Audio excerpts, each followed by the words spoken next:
Inilah yang kita sebut beriman di atas batu karang. Jika kita perhatikan, batu karang di lepas pantai, itu adalah sebuah batu yang sebenarnya dia kecil.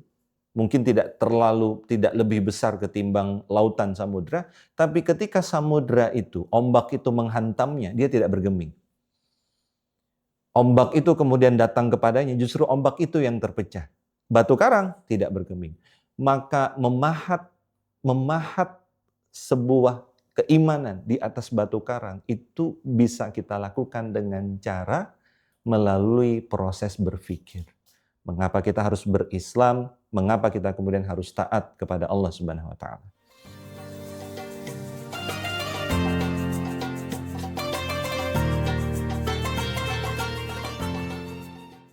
Bismillahirrahmanirrahim. Assalamualaikum warahmatullahi wabarakatuh. Alhamdulillahirabbil alamin. Salatu wassalamu ala asrofil anbiya'i wal mursalin Sayyidina Muhammadin wa ala alihi wa ashabihi ajma'in walhamdulillahirabbil alamin. Alhamdulillah, pemirsa Kafah Channel yang dirahmati oleh Allah Subhanahu wa taala. Kita panjatkan puji syukur kita kepada Allah Subhanahu wa taala karena alhamdulillah di tahun ini kita berkesempatan kembali dipertemukan oleh Allah dengan bulan Ramadan yang tentu saja bulan ini sangat kita nantikan. Salat serta salam kita haturkan kepada junjungan kita, Nabiullah, Nabi besar, Nabi agung, Nabi Muhammad SAW, beserta para sahabat, keluarga, dan orang-orang yang senantiasa istiqomah di jalan yang telah beliau contohkan. Pemirsa Kafah Channel yang dirahmati oleh Allah Subhanahu wa taala. Ketika kita mencermati fenomena yang ada di sekitar kita, kita akan menemukan bahwa orang-orang yang kemudian berislam atau menganut agama Islam atau beragama Islam, biasanya kebanyakan karena mereka adalah keturunan dari orang-orang Islam. Maka seringkali seseorang itu berislam karena bapak dan ibunya juga adalah seorang muslim. Yang lain kadang mereka berislam karena merasakan ketentraman hati. Mereka merasakan mungkin ketika kemudian mereka beribadah atau kemudian ketika mereka mendengarkan azan atau mungkin ketika mereka mendengarkan berbagai macam lantunan ayat Al-Quran, mereka kemudian merasa hatinya tentram. Ini yang kedua. Yang ketiga, pemirsa Kafah Channel yang dirahmati Allah Subhanahu wa taala, ada pula orang-orang yang berislam, beragama Islam karena keajaiban. Dia melihat betapa luar biasanya Islam, betapa kisah-kisah heroik itu ajaib bagi dia dan dia kemudian berislam. Namun hati-hati, pemirsa yang dirahmati Allah Subhanahu wa taala. Mereka yang kemudian berislam karena keturunan, berislam karena ketentraman hati, berislam karena kemudian keajaiban, maka ini adalah berislam sebagaimana kemudian kita menancapkan sebuah tombak besi di atas padang pasir. Jika kita teliti sebuah tombak besi yang kita tancapkan di atas padang pasir, maka tombak ini akan sangat mudah sekali untuk kemudian kita robohkan. Sedalam apapun kita tanamkan, sejauh apapun kita tanamkan, maka pasir itu akan bisa kita gali, akan kita bisa gerogoti sampai ke dasarnya, dan akan bisa kita jatuhkan dengan mudah tombak besi itu. Itulah kenapa orang-orang yang berislam karena keturunan, hanya karena ketentraman hati, hanya karena keajaiban, ini biasanya mudah sekali untuk kemudian bimbang, bahkan berpindah ke agama yang lain. Bagaimana kalau misalnya mereka kemudian melihat, oh ternyata ada sesuatu yang lebih menenteramkan hati mereka ketimbang sholat, ketimbang kemudian suara azan, ketimbang kemudian suara lantunan Al-Quran. Apalagi ketika mereka kemudian mulai menemukan betapa di hari-hari ini sulit bagi mereka untuk khusyuk dan menikmati dalam ibadah mereka. Maka jika sampai ini terjadi, maka kita akan menemukan fenomena betapa banyak orang awalnya Islam, kemudian dia akan berpindah, keluar murtad daripada Islam. Dan tentu ini adalah dosa yang besar.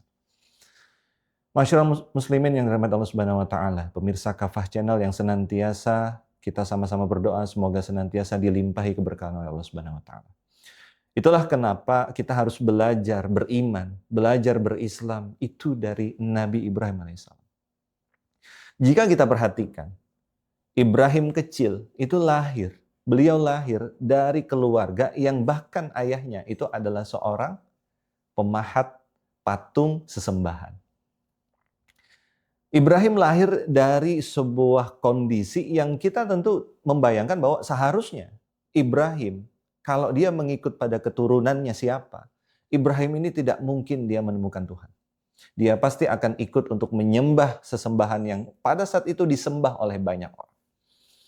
Pemirsa Kafah Channel yang dirahmati Allah Subhanahu wa taala. Tapi lihat apa yang dilakukan oleh Ibrahim. Ibrahim menggunakan satu hal yang diberikan oleh Allah kepada makhluknya, tapi tidak diberikan kepada makhluk yang lain. Apa itu? Akal. Akal itu diberikan oleh Allah hanya untuk manusia. Yang akal itu kemudian digunakan dengan sangat luar biasa, dengan sangat optimal oleh Ibrahim.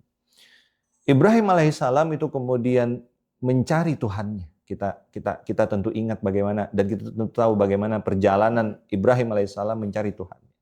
Ketika Ibrahim melihat matahari yang besar, yang bercahaya dengan sangat luar biasa, dia menganggap bahwa ini adalah Tuhanku.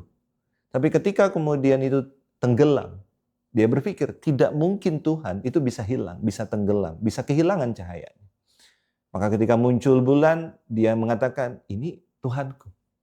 Tapi kemudian dia lihat bulan juga hilang. Maka dia simpulkan bahwa ternyata bagi Ibrahim menyimpulkan Tuhanku adalah yang menciptakan semua yang aku lihat. Kita lihat bahwa ternyata sebuah keimanan yang kuat itu melahirkan sesuatu yang luar biasa. Bagaimana seorang Ibrahim tega meninggalkan keluarganya pada waktu itu bersama anaknya yang masih belum genap 2 tahun di sebuah padang pasir yang entah dari mana mereka bisa hidup. Tapi berkat keyakinan kepada Allah Subhanahu wa taala, keimanan kepada Allah Subhanahu wa taala, dia berani melakukan itu. Pemirsa Kafah Channel yang dirahmati Allah Subhanahu wa taala, inilah yang kita sebut beriman di atas batu karang. Jika kita perhatikan, batu karang di lepas pantai, itu adalah sebuah batu yang sebenarnya dia kecil. Mungkin tidak lebih besar ketimbang lautan samudra, tapi ketika samudra itu, ombak itu menghantamnya, dia tidak bergeming. Ombak itu kemudian datang kepadanya, justru ombak itu yang terpecah. Batu karang tidak bergeming. Maka memahat sebuah keimanan di atas batu karang itu bisa kita lakukan dengan cara melalui proses berpikir. Mengapa kita harus berislam? Mengapa kita kemudian harus taat kepada Allah Subhanahu wa taala? Hadirin yang dirahmati Allah Subhanahu wa taala, pemirsa Kafah Channel yang dirahmati Allah Subhanahu wa taala. Lalu apa konsekuensi logis ketika kita sebagai seseorang manusia, hamba dari Allah Subhanahu wa taala yang menciptakan kita kemudian meyakini bahwa Islam itu adalah sebuah kebenaran. Kebenaran yang kita yakini bahwa tidak ada lagi yang benar kecuali Islam.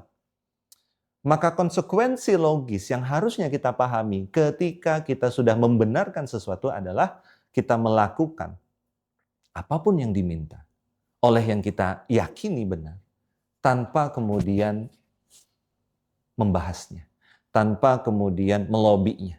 Sebagaimana keyakinan seorang Ibrahim meninggalkan anak dan istrinya di tengah padang pasir ketika Tuhannya memerintahkannya. Maka kita ingat bagaimana ketika Allah Subhanahu wa taala memerintahkan kita di dalam sebuah ayat. A'udzubillahi minasyaitonirrajim.